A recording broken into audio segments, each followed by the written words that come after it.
venaient, les gens criaient. Tout d'un coup, il a senti que cet homme-là était à quelque distance. Jésus était à 95 yards. 95 yards aujourd'hui, c'est 150 quelques mètres. Et là où était Bartimée, 150 mètres, ça c'est un.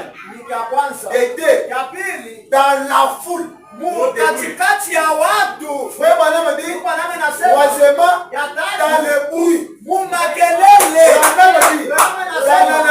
comme ça. Vous ne pouvez pas appeler quelqu'un à 150 mètres, même pas dans la foule, il ne va pas attendre.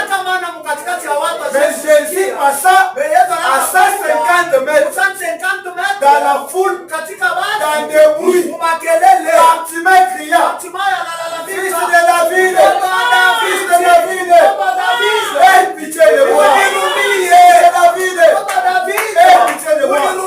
La Bible dit, Jésus s'arrêta. Ce n'est pas le cri de Bartimée, non. Mais c'est la foi de Bartimée. La foi. Voilà. Et ce soir ici, comme par Abraham, vous êtes la postérité d'Abraham dans la foi. Par la même foi.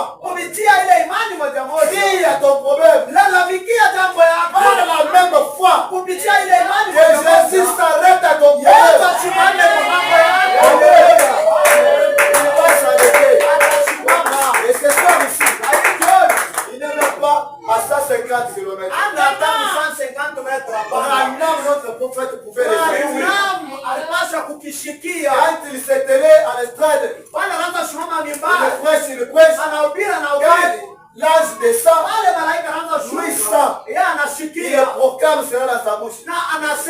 Je le sens, il est à quelques mètres de moi. Et ce soir ici, si vous êtes blé, il va vous passer. Ça c'est l'opportunité se saisit. Ça demande votre foi.